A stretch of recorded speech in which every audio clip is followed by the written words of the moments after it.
I've told you in the past, people, I don't edit these podcasts.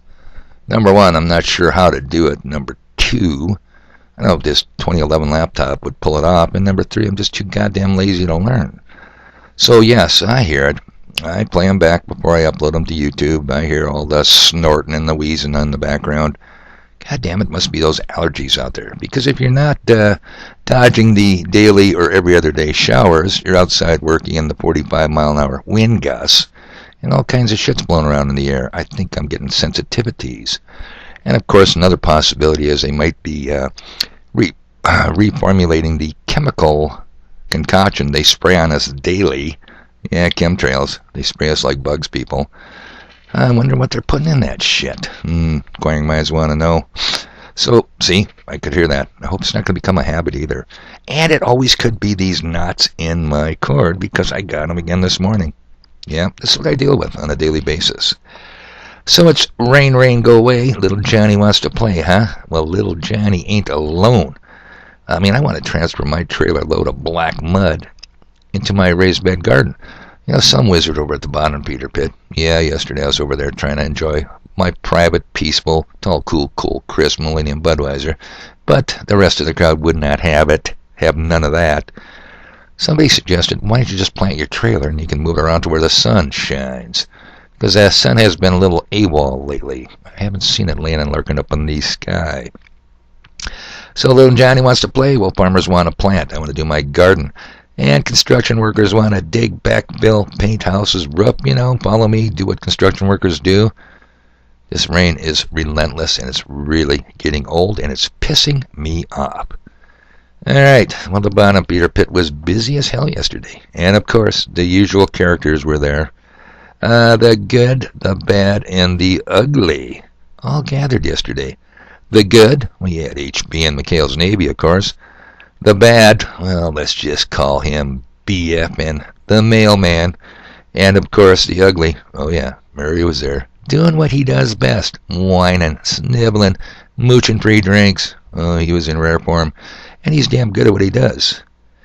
So they were all there, and I was brutally, verbally assaulted a number of times. It's par for the course, people. Nowadays, and I get it, I really do get it, people are in serious denial. And rather than deal with the denial of the many messages I deliver free of charge, no pats on the back even, they attack the messenger. Go figure. Well, if somebody can give them sound advice better than I can, I'm going to play it. Let's try and see if this works.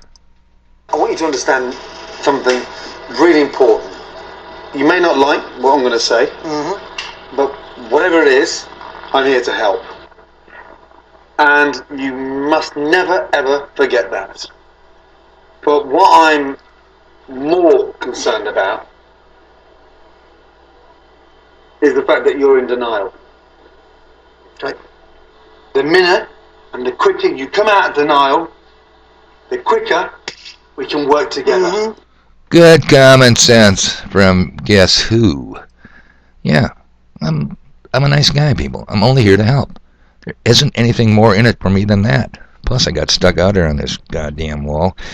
Okay, so it is Friday the 20th of May, 2022.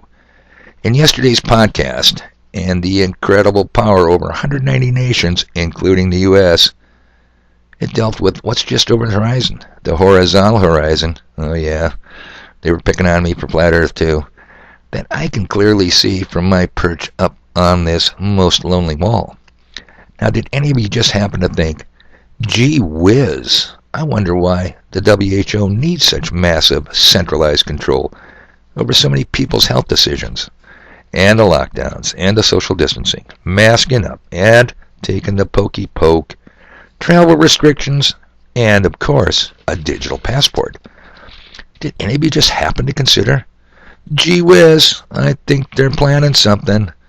I'll let you decide. I'm telling you this much, it can't be good. Now, I don't think I've snorted for the last 4 minutes. No, I'm not doing massive lines of coke. I mean, it's got to be allergies, knots in this cord, or maybe I got a cold. Who knows? Along with the digital passports, people, and directly connected, our masters will soon be rolling out CBDC. And that's not a hemp oil supplement, people. CBDC is central bank digital currency. Very soon, we will be 100% cashless. Do you guys ever ponder what that really means, what they could possibly mean? Just consider a few points. A cashless society means, drumroll people, no cash. Cashless means fully digital, fully traceable, and fully controllable. By who? Guess who, people? The masters of the plantation. There's ever-increasing new ways to violate the rules of government, and we now will give them the opportunity to shut off our account. And when your account's turned off, people, can you say, we're fucked now? Well, you better learn that expression. Now, the black market will certainly survive and thrive, but pieces of paper, Federal Reserve notes, they won't be accepted there. Why would anyone take them? Unless you got a bunch of wobbly tables, you take a piece of this Federal Reserve note, fold it just so, it takes the wobble out. Get over it, people. Gold and silver, other barter items, yes, certainly. I hope you stockpile barterable items if you don't like gold and silver in coin form or bar, brick, whatever you want to call it. But paper money, copper, nickel slugs, don't kid yourselves, people. And no more garage sales, no more cash in the birthday cards, no more money under the pillow from the tooth fairies. In short, people, our masters will have total control over their slave cattle, and that's just what they want. So why not give it to them, huh? I mean, we don't seem to fight anything anymore. Let's just quickly check in with a few minutes of Tucker Carlson's opening monologue from yesterday. Here we go, people. I'll give you a couple of comments. So the last time a party in Congress officially designated the other party a terrorist organization, we were in the middle of a civil war. So that hasn't happened in over 150 years. Typically the parties argue about things, sometimes they get mad, they call each other names, sometimes they get really mad and call each other really bad names. But one thing they don't do is use law enforcement to crush, harass, arrest voters on the other side, because that's not democracy, that's tyranny. But we've just moved one step closer to tyranny. In fact, we may already be there, thanks to what the House is calling an anti-domestic terrorism bill, as if murder wasn't illegal already. It just passed the House, and it instructs the FBI to, quote, analyze and monitor domestic terrorist activity. So how are we defining that? Well, of course, we're not defining that. It instructs the FBI, in other words, the largest law enforcement organization in the United States, to monitor Joe Biden's critics. It dramatically expands the definition of domestic terror to include hate crimes, whatever those are. It also mandates that the FBI and the DOJ conduct an assessment to determine whether white supremacists have, quote, infiltrated federal, state, and local law enforcement agencies. Now, what... I can stop it there, people. What's the takeaway here? Drop the supremacist part. Whites. It's a war on whites. Figure it out. We are the most hated minority, no longer majority. You heard creepy Uncle Joe just the other day say, it's a good thing we aren't. Figure it out. The war is not on white supremacists, it's whites in general.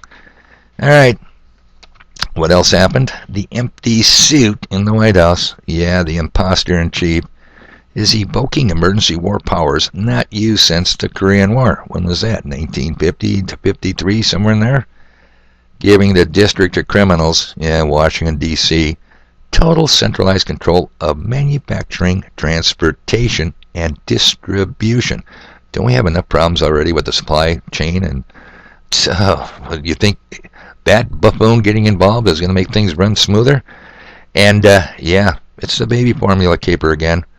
They create the problem, they come up with the solution, and we merely go down the road singing, I-O, it's off to work I go. Sheeple going off to the slaughter. Got to overcome that denial, people. It would make it so much easier for you to clearly see what's going on around you. And finally, deep in the heart of Texas, let me bring this one up. News you might have missed. Oh, shit. I already dropped it off. Anyway, deep in the heart of Texas, you can Google it. Austin, Texas, to be exact. The feds are conducting a, quote, major radiological incident, unquote, drill. Why might they be doing that? involving over 30 different agencies, along with the big feds. Nothing to see here, people. I mean, gee whiz, why now? What's up? What do they know that we don't know? My short answer? Plenty. And son of a bitch, it's going to be cold out on the wall the next few nights, and I absolutely refuse to light a fire to keep warm in the end of May. Besides that, people, a fire is a damn good way to signal to your enemies your location. Apparently, judging from the bottom feeder pit yesterday, I have quite a few of those, enemies that is. Alright, people, one more time. You simply must overcome your denial. And while you're doing that, I got stuff to do.